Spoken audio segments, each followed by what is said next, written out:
Into WWE Evolution 2, I was very hypocritical of WWE having this show.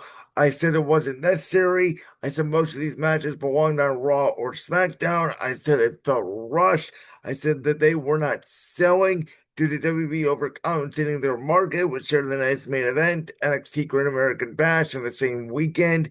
Not to mention, it felt a little bit petty. They were only running this show to take away headlines from AEW All In, which let me just say, it has taken headlines away from everything because Evolution may have been one of the best shows WWE has put on all year. Every woman involved in this PLE absolutely killed it. And ladies and gentlemen, I don't know what I said when I was talking Saturday night's main event when it came to the women's World Championship picture when I was talking about the Jade Cargo and Naomi segment. Let me just say I was completely wrong because now we can proceed with caution as we do have a new women's world champion in a complete shock. We'll get to it. Let's start with what I thought could have been the main event of the entire show, but let me just say WWE had a plan up their sleeve. There's a reason why this kicked off the night. Bayley, Lyra, Becky, the Women's Intercontinental Championship match where these three women just showed how bad they really hated each other, throwing bonds with each other right out of the gate. Every woman had a chance to win the match. Of course, Bayley with a main in the Slender Lyra, Becky, or excuse me, Bayley with a belly to belly to Becky. You had Lyra with the Nightwing to Becky. All three of the other women were able to stop the pin. You had then the finish where Bayley would hit the Rose Plant on Lyra, but Becky able to do an O'Connor roll, like roll through on the cover on Bayley, steal the victory, and Becky Lynch retains the Women's Intercontinental Championship. Lyra Valkyria had some very good matches, the Women's Intercontinental Champion. That was the best match for the championship so far. To me, it was a five-star match. And I don't say that lightly, unlike Dave Meltzer, who gives five-star matches to almost everything, especially in AEW nowadays. That was a legit five-star match where they told a story of three women that absolutely hated each other. There was another cool spot where Lyra was basically on a bridge going for a cover on Becky, and Bayley would hit the elbow. There was the spot where Lyra did the double leg drop. Becky trying to walk in a double disarmer at some point. There were so many nuances to that match, but Becky being the cunning heel that she is, able to squeak out the victory. And now, as I predicted, because I thought Becky would retain the championship, I want to see Bayley and Lyra go at it. I want to see Bayley, I think, be more of the heel because I think Bayley is a better heel than a babyface. Personally, the way I think Becky Lynch arguably is a better heel than a babyface, though it's closer for Becky than it is for Bayley. And I think that, this feud with Becky and now adding Bayley involved, I keep saying it, has brought Lyra Valkyria, or as Jim Cornette would say, lyric valedictorian, out of her shell. And, I want to see her now go into a proper feud with Bayley and they get a, proper one-on-one match with a lot of build to it as we head towards SummerSlam. I think that that is possible. Now, I'm not an NXT viewer, so I'm not going to give you a lot between Lola Vice and Jordan Grace.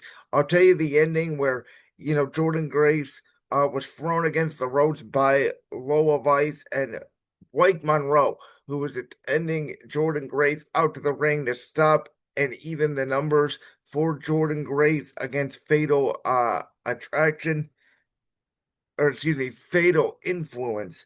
And you add Blake Monroe and Jordan Grace in the back, which allowed Lola Vice to hit her finisher, retain the NXT Championship, and a heel turn for Blake Monroe, of course, came over from AEW, made her debut in the ring at the NXT Great American Bash.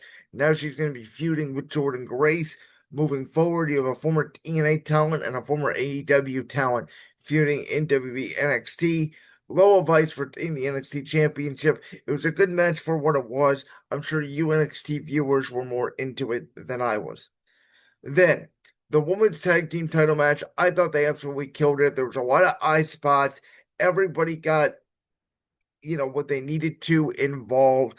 The ending sort of came when the NXT team was beaten up on Alexa Bliss, and Charlotte Flair came in and saved her from a spear. The spear ended up catching Soul Snatcher, and then from there, after Charlotte and Alexa were taken out by Raquel Rodriguez, she was able to hit the Autobomb on Soul Snatcher, retain the Women's Tag Team Championships with Roxanne Perez, as I mostly predicted. Again, I think they're going to run this thing with Judgment Day, where Roxanne and Raquel become a real team. Everybody's getting involved. Everything's going great with the Judgment Day. And then once Liv Morgan comes back, things start to fall apart again. Maybe Dominic Mysterio falls in love for Roxanne Perez and we do the whole Rhea Ripley thing. Or maybe there's a ruse where Finn Balor and Roxanne Perez become the heels and actually Liv Morgan and Raquel Rodriguez become the baby faces. There's also a scenario where Liv becomes a face, Raquel stays a heel, and they don't even feud with Liv, Raquel, and Roxanne. It's just Liv and Raquel, as they have so much history there. But I'm really enjoying this tag team on SmackDown with Charlotte Flair and Alexa Bliss. I think there's potential there. I don't know what they do, like I said, eventually, maybe once Liv Morgan comes back or sooner, they take the Women's Tag Team Championships off of Roxanne and Raquel. But there was a We Want Charlotte chance, there was Woo chance. Atlanta was very receptive to Charlotte Flair, and Charlotte Flair is obviously a very controversial figure. Everybody thinks she's overpushed. She's Ric Flair's dad. She's this. But I think you get her in this fun little tag team with Alexa Bliss, and you can see her personality sort of come out. And Charlotte, we all know, has never been a good babyface, but she's having fun with Alexa Bliss. And again, I think Alexa Bliss with Lily and all this has sort of brought Charlotte Flair's kid side out of her. I think Charlotte is more appreciative now of the opportunity to be in the ring after she was out so long because of her knee injury. And I think this is one of the best things going on SmackDown. Unfortunately, they don't have a separate tag team titles to compete for, but I do want to see them win the Women's Tag Team Championships down the line. For Asuka, she came back in. She was the runner up in the Queen of the Ring tournament to Jade Cargill.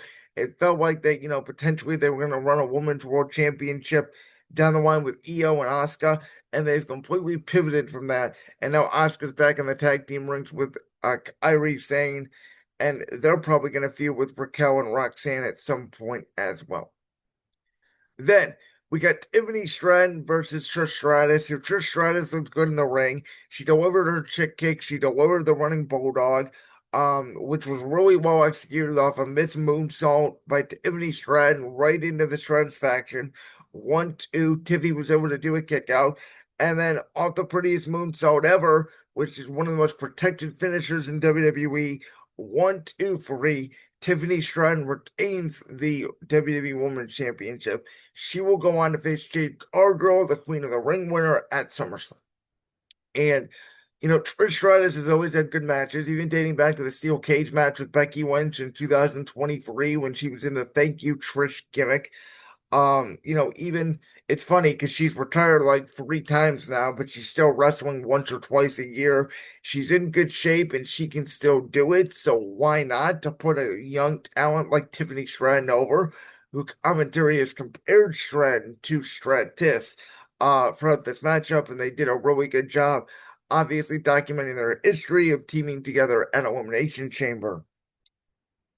But I've seen a lot of discourse online lately about Tiffany Stratton's championship reign has been boring and she's better as a heel and her promos suck and all that. And I want to say that I disagree with that. I think Tiffany Stratton has been a good babyface. I think she's been a babyface and she has been champion. She was the babyface in the Charlotte Flair feud. She was the babyface even going up against Nia Jax immediately when she won the championship. And she may not be the best promo in the business, right? She's learning. Sometimes she gets out better than promos. That I agree with. But what I disagree with is she's boring. Tiffany Stratton is over.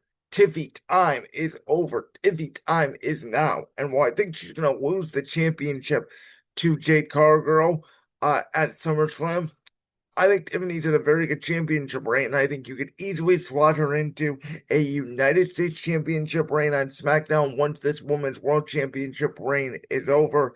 And, make that championship mean something again because Julia and Zelina Vega took all the meaning that Chelsea Green took with the Women's United States Championship and threw it out the window. Then we had Jade Cargill versus Naomi in the no holds barred match with Bianca Belair as the special guest referee, which I was really excited for Bianca Belair to be the special guest referee. It's one of the reasons why I watch this show, is because I've been so invested in this Bianca Belair, Naomi, Jade Cargill attacker storyline because I've been so adamant that, Bianca Belair needs to turn heel. She needs to align with Naomi. She needs to reveal that she was the one that helped Naomi attack Jade Cargill because Bianca Belair was always in the spotlight. She was always a world champion, and Jade Cargill came and took her spotlight. She was the bigger star in their tag team. And that's not the direction they went. Now, this match was very physical. They used chains, they used a toolbox, they used a table, they used kendo sticks, they used a steel chair, they used a garbage can. And for the majority of the match, Naomi, outside of the garbage can spot where Jade pump kicked her, was delivering most of the punishment. There was one little moment where Bianca Belair kept asking Jade if she wanted to continue. That was about the basis of what Bianca Belair did as the referee. And I guess when you have a no disqualification special guest referee match, it's really hard for the special guest referee to have a spot unless it's a screwy finish, which, Bianca Belair never had a fast count. She never had a slow count. Again, outside of asking Jade Cargill if she wanted to continue, she was kind of there, which I was a little bit disappointed in. But Jade Cargill ended up hitting Jada from the top rope through a table. Naomi lost the match 1, 2, 3.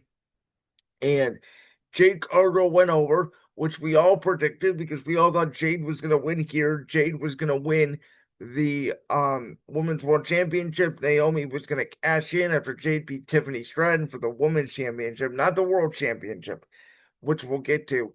And that was going to kickstart the Jay Naomi feud. Bianca was going to get involved somehow. I predicted her to win the Battle Royal, and I said we were going to get a triple threat at Clash of the Castle in Paris. That obviously did not happen.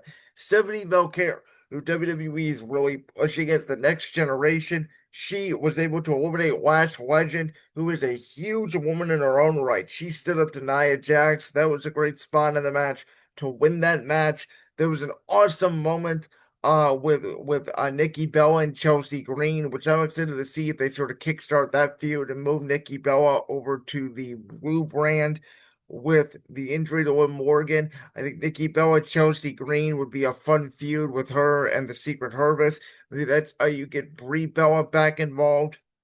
Um, but yeah, Lash Legend I thought really stood out in this match. Of course, Devil's Kiss from Stephanie Valkyrie on the apron to end that match. I thought that was a sweet finish.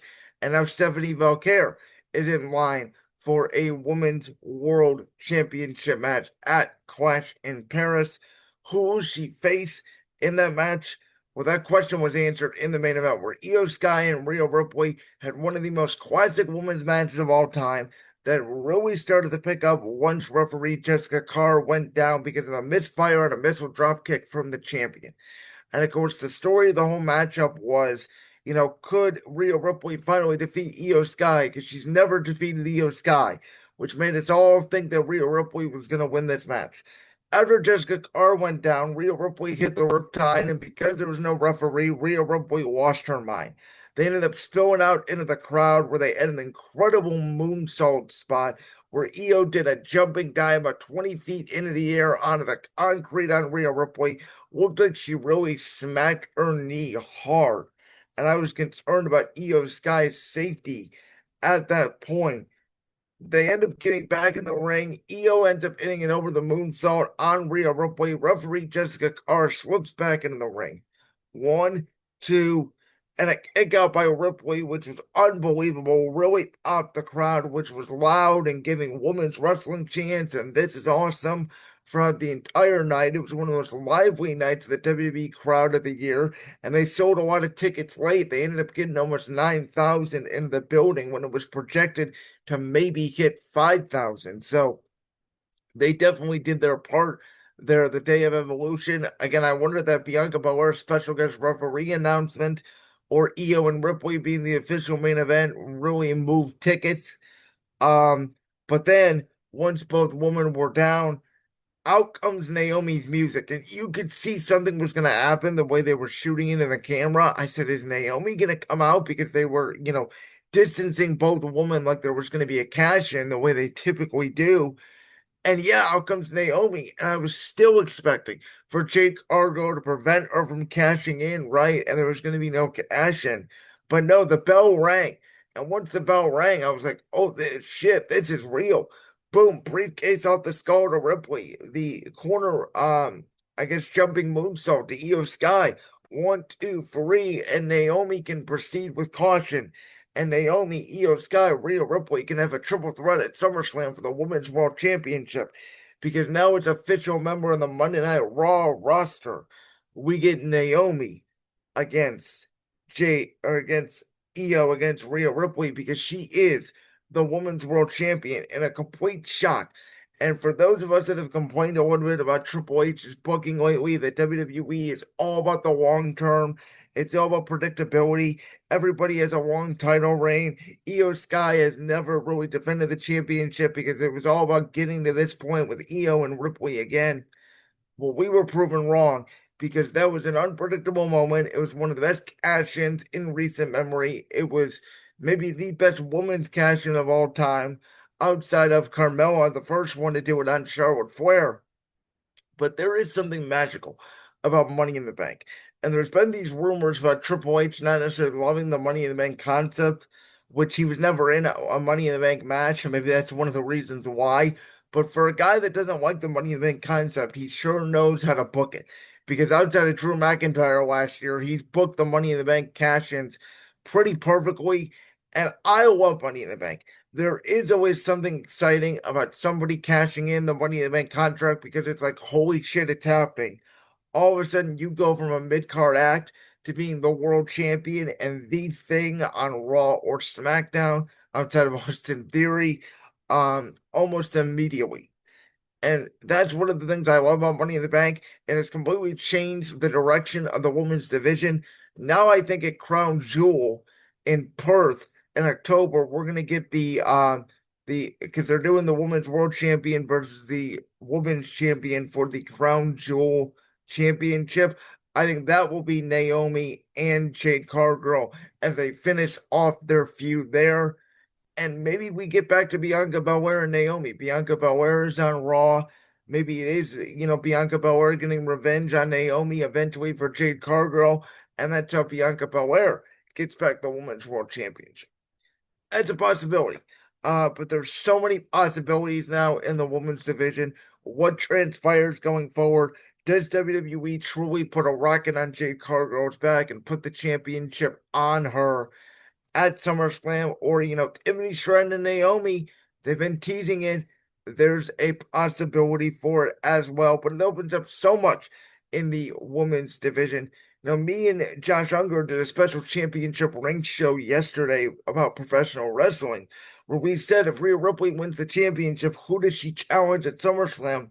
Because for some reason, there's not a lot of good heels right now in the women's division besides Naomi.